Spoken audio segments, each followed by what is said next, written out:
ആഘോഷമായ ജീവിതം കൊണ്ട് നടന്ന പല താരങ്ങളുടെയും ജീവിതത്തിൽ നടന്ന സംഭവങ്ങൾ എല്ലാം തന്നെ നമ്മളെ ഞെട്ടിച്ചതുമാണ്. ഇന്ന് രാവിലെ ഫോൺ എടുത്ത് നോക്കുമ്പോൾ ആ ഞെട്ടൽ തന്നെയാണ് പലർക്കും അനുഭവപ്പെട്ടത്. അടുത്തിടെ വലിയ ആഘോഷങ്ങളോടുകൂടിയും ആഡംബരത്തോടും കൂടി നടന്ന വിവാഹമാണ് അഖിലിന്റെയും മേഘയുടെയും വിവാഹം, അതും പ്രണയ വിവാഹം.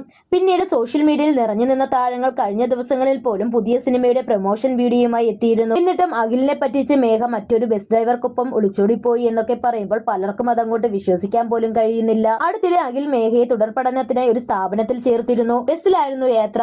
ആ ബസ് യാത്രയിൽ പരിചയപ്പെട്ട ബസ് ജീവനക്കാരനൊപ്പമാണ് മേഘ പോയതെന്ന വാർത്തയാണ് ഇപ്പോൾ പുറത്തുവരുന്നത്. ഇവരെ പോലീസ് സ്റ്റേഷനിൽ എത്തിച്ചപ്പോൾ അഖിലിനോടൊപ്പം പോകാൻ താല്പര്യമില്ല എന്നും അയാളുടെ സ്വഭാവം കൊള്ളില്ല എന്നുമാണ് മേഘ പറഞ്ഞത് എന്നൊക്കെയാണ് കമന്റുകൾ സോഷ്യൽ മീഡിയയിൽ പ്രത്യക്ഷപ്പെടുന്നതും. സത്യം എന്തായാലും മേഘ ഇപ്പോൾ എടുത്ത ഈ തീരുമാനം തെറ്റായി പോയി എന്ന് തന്നെയാണ് എല്ലാവരും ഒന്നുപോലെ പറയുന്നതും. ഒരുമിച്ച് ജീവിക്കാൻ താല്പര്യമില്ല എങ്കിൽ ഡിവോഴ്സ് ചെയ്ത് സ്വന്തം വീട്ടിൽ നിൽക്കാമായിരുന്നു. പിന്നീട് അടുത്ത വിവാഹ ജീവിതം വേണമെങ്കിൽ അതും തിരഞ്ഞെടുക്കാമായിരുന്നു. സോഷ്യൽ മീഡിയയിൽ എല്ലാവരും ഒരുപോലെ അറിയപ്പെടുന്നവർ പിന്നീട് അതൊരു നാണക്കേടാകുമെന്ന് പോലും ചിന്തിച്ചില്ല എന്നാണ് ചിലർ പറയുന്നതും.